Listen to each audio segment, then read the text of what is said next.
Jason Bourne, Destined, Dilemma, or Done? What on earth is going on with Matt Damon and the Bourne franchise? Hello, my YouTube family. Welcome to another episode of Many Moods of Maverick. I'm Ricky. What am I to expect? Another Stillwater? Am I to expect another movie with a collaborative script between Matt Damon and Ben Affleck and also starring Matt Damon and Ben Affleck? The whole world already knows that they're best friends. So it's kind of hard for you to put that in a movie expecting us to really think that you're trying to portray characters as being best friends or enemy and hero and then expect us to be satisfied with that. We've had our full ever since Good Will Hunting, and that was a very good movie. Both Matt Damon and Ben Affleck's career took off there and then, and they became their own leading men in their own special way, up to A-class actors. Matt Damon's career really took off ever since he started Bourne Identity. And that was a pretty good movie. Honestly, I've watched that, like binge watched that numerous amount of times. Bourne Identity, Bourne Supremacy, Bourne Ultimatum, even Bourne Legacy starring Jeremy Renner, up to Jason Bourne in 2016. The funny thing about it is between 2007 and 2016, it took Matt Damon and team all that time to come up with another Jason Bourne, and now it has actually taken them between 2016 and this year of our Lord 2024 going into 2025 for them to actually conceive another idea of a Jason Bourne movie or to be coming forth with one. Why is it taking them almost 18 years to come forth with two different movies?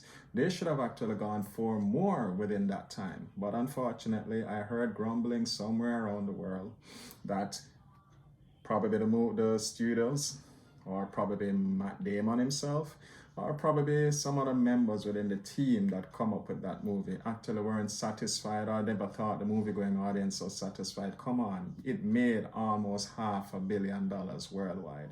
So what else am I supposed to expect? Matt Damon is an A-class actor.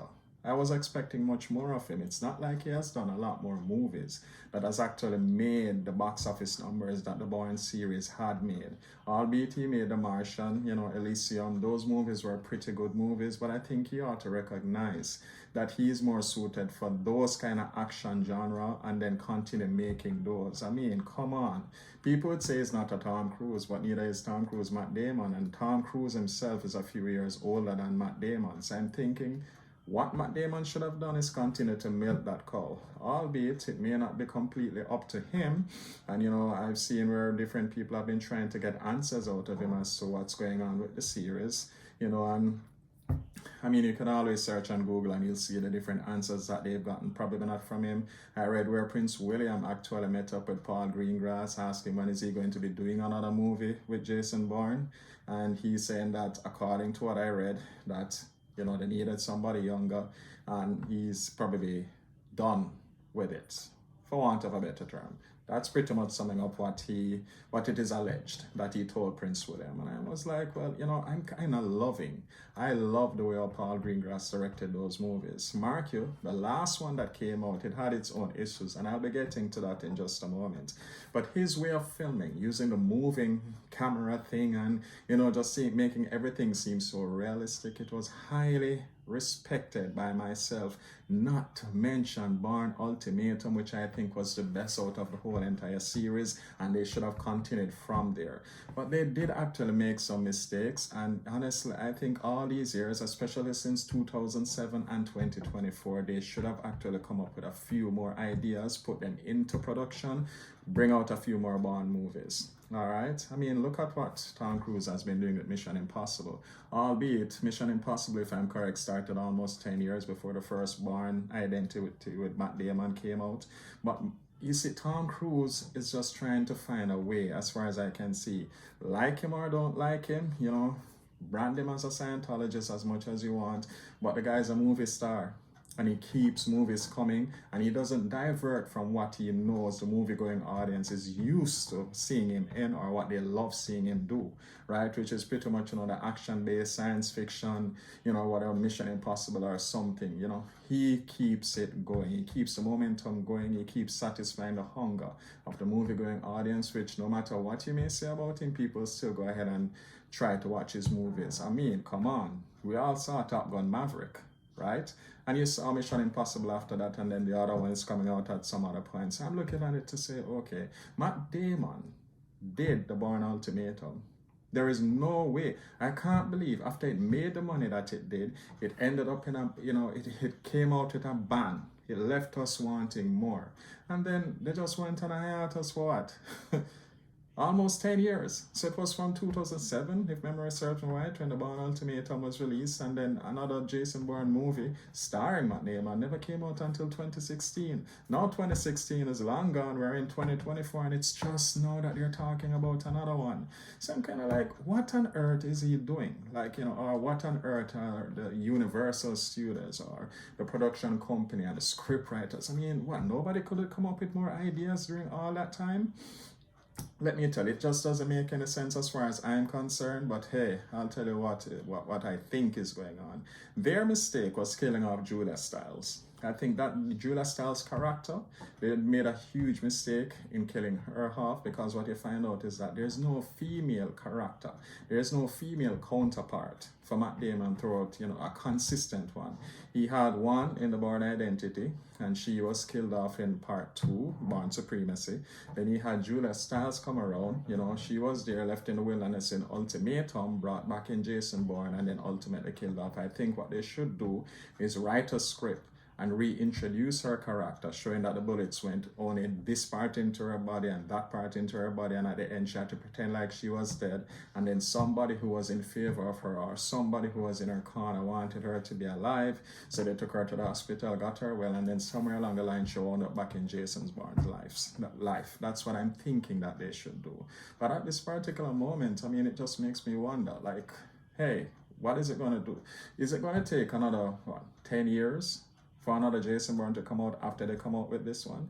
What I think they should do is establish a relationship, in a sense, between Matt Damon and Julia Stiles, show that they had a child, show that a few years passed, that child grew, and both Jason Bourne and Julia Stiles' character grew that child into being not necessarily a perfect assassin, but giving that child, preferably a son, as much knowledge about the business that they did, along with basic education, of course.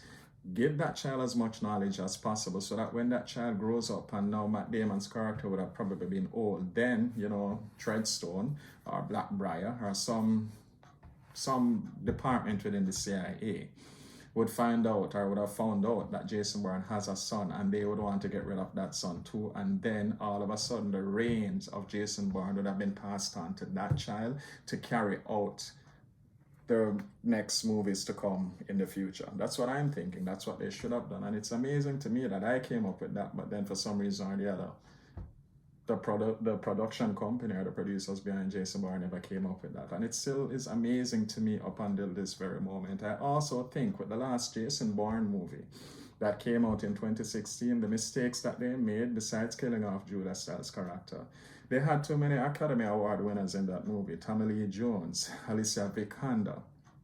We never needed so many stars to play the villainous roles in those movies. Then I think also the mistake that they made was with Vincent Cassel being the primary physical villain who Matt Damon's character, would have taken on in the last part of that movie. And then the other mistake that they made, I think, was making a lot of these shots in the night, right? I think somewhere along the line, I'm not sure if it was Paul Greengrass or probably the script writers or somebody decided, hey, you know what, we've always done these shoots during the day. Let's now feature Jason Bourne in the night. I think that was their mistake also. I mean, just think about it, what the movie-going audience is looking forward to. This isn't just gunshots. This is hand-to-hand combat. All right, people want to see all around them when the nighttime, highway driving is going on, vehicles are crashing and all of that, and it was very intense. Don't get me wrong, Jason Bourne was a good movie. It just wasn't a great movie by my standards. I think Ultimatum was, like I said, the best out of the lot, and even Bourne Identity and Jason Bourne, as far as I'm concerned, superseded the last Bourne Identity, Bourne Supremacy, Bourne Ultimatum superseded what great movies those were compared to Jason Bourne that came out in 2016. And they need to adjust that. They need to not shoot or do these car chase, the action sequences, hand to hand combat. Don't do this during the night. Focus in the day. Try not to get so many stars, for want of a better term, to come inside those movies. I mean, take a look at who they had. First of all, the villain in Bourne Identity was Chris Cooper. He played his villain well. He was like the villain who is in charge of every other villain. Then you had Part 2, Bourne Supremacy, and Brian Cox played, Ward Abbott. He was the villain that was in charge of every other villain. Then Part 3, you had, of course, Pamela Landy wasn't necessarily the villain, but she played the villain role, I think, in Supremacy first, until Ultimatum, she was like the anti-hero, or she was more on Jason Bourne's side. All right, and then of course you had the other gentleman there, and I'm trying to remember what his name is, but he played the role of trying to capture Jason Bourne in Ultimatum, and then he ended up, he was like the villain in charge of every other villain throughout Bourne Ultimatum, right? But notice the primary villain, all right? So you had the head primary villain, then you had the ones who went to look for Jason Bourne, which were the what they call them, not agents, but they had another term, that they assets. They were the assets that went after Jason Bourne. These people, you never quite knew them, all right? Remember when Bourne Identity came out, and Clive Owen, who is a star now, but back then during Bourne Identity, we, the movie-going audience, never really knew who Clive Owen was. So to see Jason Bourne come out in 2016, having Tommy Lee Jones, Alicia Vikander, Vincent Cassel, which again, I think Vincent Cassel was a little bit too old to be playing the physical villain, the one, the hand-to-hand combatant against Matt Damon's Jason Bourne in that movie. I think, that was a wrong choice. I mean, it kind of was okay, but I think it was a wrong choice. I should have probably found somebody younger, within Matt Damon's age, right? Not necessarily Vincent Cassel. The Vincent Cassel should have been like the secondary villain and not necessarily the primary physical villain in Jason Bourne. So they made a few mistakes in Jason Bourne, and I think that is one of the reasons. Those were a few of the reasons why the movie-going audience never flocked as much to see it back in 2016 as they did with Bourne Ultimatum. And to have these huge gaps to make another movie doesn't augur well for the box office expectation of the next Jason Bourne movie whenever it comes out either. They'll have to market something good. And this thing, when you have somebody, when they made the trailer, I don't know who made this mistake when they made the trailer for Jason Bourne. Somebody come out and, like they call a Lord name in vain, oh my gosh, I can't believe it's Jason Bourne, and they call a Lord. And I'm like, okay, so didn't everybody see that with Bourne Identity trailer, Bourne Supremacy trailer, Bourne Ultimatum trailer? Why is that in Jason Bourne trailer? You don't need to be doing that either. Just say, hey, it's Jason Bourne, and just deal with it right there. But just like, so, oh my gosh, it's Jason Bourne. I mean, it doesn't make any sense, all right? So they need to look at what they're doing next time they make a trailer. They need to look at the mistakes that they made. Mark it. I wish it was actually Paul Greengrass who was coming on board to direct this other Jason Bourne movie that will be coming out. I've heard rumors that it's going to be called Bourne Dilemma. Well, let's wait and see how that works out. It might be a change. But I really think in order for it to work, they'll have to do something fresh and something new. I really think they should reintroduce Julia Stiles' character. I think her character and Matt Damon's character should actually come together, get a child or more, start with one.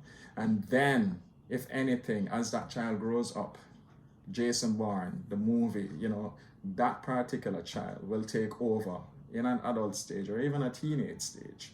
They'll take over the Jason Bourne movies going forward, and then if anything and Matt Damon feel like it's his time to step aside and pass on the reins to that person, then so let it be. It's just that individual, whomever it is going to be, would have to be very intense. That person would have to have the same stare, the same seriousness, the same anxiety effect, amnesia-looking effect as Matt Damon in order to carry off that movie and keep the movie-going audience hungry, keep them entertained, keep them flocking at the theaters to see this movie. Doug Liman, did a very good job with Bourne Identity. For some reason or the other, he never came on for Bourne Supremacy. Paul Greengrass took over, did a fantastic job, and hammered it home with Ultimatum. Did a pretty good job with Jason Bourne. As I said, it wasn't as great as it was supposed to be. I think they could, killing off Julia Stiles' character was a huge mistake on their part. Whomever wrote the script need to go back, rewrite the script, and come with something fresh and reintroduce her character going forward. And then, when you take a look at, let's say, for example, Matt Damon, Jason Bourne, or should I say the Bourne Identity movie, has been the most influential series. Bourne Identity, Supremacy, Ultimate, it has been the most influential movie or series of all time, hands down. I've watched at least 30 to nearly 40 movies made off that. Remember, Denzel Washington and Ryan Reynolds started a movie as, Denzel Washington, I think, was a secret agent or a CIA agent. I think that was just, them trying to make something kind of similar to Jason Bourne. Remember, Mission Impossible, right? And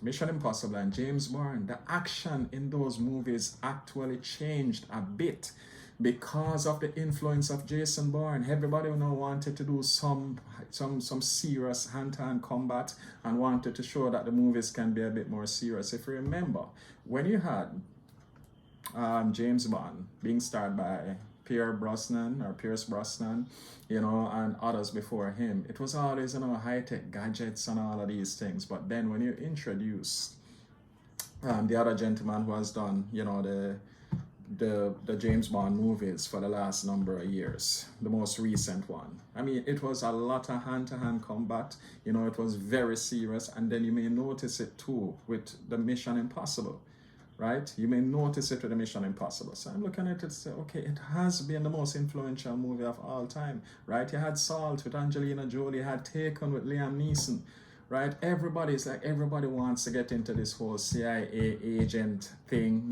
going against the world and all of that. And honestly, if people don't take a look to see that that was the most influential movie of its era, well, even up until now, there's no other movie that is as highly influential as Jason Bourne movies with Matt Damon, right? So I think they have some things to cover, they have things to do, they need to look at a few more things in order to sharpen up, get the movie going audience interested as they once were, in the whole Matt Damon Bourne Identity series, and keep the momentum going so that even if he decides to pass on the reign to someone else, I'm hoping that that person can conjure the same intensity as Matt Damon or even more in order to make us, the movie-going audience, respect the movie, rate the movie, spend our money to see that movie and cause it to even make a lot of money. So, I enjoy that series. Honestly, it's the best series for me. And I'm sure a lot of other people. And like I said, Prince William went to Paul Greengrass asking him when will he be doing another Bourne movie because he loved the series. Shout out to Prince William. It wasn't only you, I do too. And funny enough, my last name is Williams. But hey, I'm just saying, get it done, get it dealt with, and let's see what will happen here on forth. So I'm looking forward to them doing, pretty good. I'm thinking that there's a lot of other things that they can introduce. Even if they're running out of storylines, I mean, fine, they can go back to the whole terrorist thing. They kind of try that with Ultimatum, but they can try that even a little bit deeper, and, what happened with Bourne Legacy with Jeremy Renner? Why that never even made as much money as, we were hoping that it would have. How could you have the villain, this Chinese guy, in the last part of the movie, and he died by way of just crashing off his bike? That never made any sense. People were looking forward to a hand-to-hand combat between Jeremy Renner's character and the Chinese guy. That never happened, right? And I don't think throughout the entire, no, we haven't had a Chinese that has actually played the ultimate villain, the physical villain, in a Jason Bourne movie, except for Bourne Legacy. None went up against Matt Damon. Mark, your Dash character was pretty deadly. The way how Matt Damon went out of his way to save Julia Stiles' character, and then voila, fast forward to Jason Bourne in 2016, you guys just kill off her character. That made no sense. So find a way to reintroduce her. That's what I think you should do. I mean, if you decide to go with another storyline, let's hope it will be very interesting. But I think one of the big problems was when you guys kill off Julia Stiles' character. That should have never taken place. I seriously think you should bring back her and her character, right? Always get somebody even younger to take on Jason Bourne in the villainous role, physical combat, not somebody who seems to be older. All right. And then, don't have so many stars. Introduce fresh faces. Don't have so much A-list actors being the villains in that movie. So those were the things. And then the nighttime shots, that never made sense, right? And then when we're doing the trailer, when we're about to watch that 2-minute trailer for how long it lasts, and then somebody comes up on the screen and say, oh my gosh, it's Jason Bourne. Like, I mean, if you've done that before, don't do that again. All right? By the way, it just came back to me. David Strathairn was the one who played the head of the CIA and the assets back in Bourne Ultimatum. He was Noah Volson. Joan Allen, the lovely Joan Allen, portrayed Pamela Landy both in Supremacy and also in Ultimatum. I think her character should also be introduced. We had Scott Glenn, who played the role of Ezra Kramer, but I do not remember if his character was killed off in any one of the Bourne movies. And of course, like I told you guys before, you guys should reintroduce Nikki Parsons, played by the lovely Julia Stiles, reintroduce back her character with the same Julia Stiles, and then continue from there. All right, guys, thank you very much for tuning in to another episode of Many Moods of Maverick. Spread the word to your family and friends. Click that subscribe button. Let me know what you think. Also, do not forget to click on that like button. And until the next one, God bless, and I'll catch you guys soon.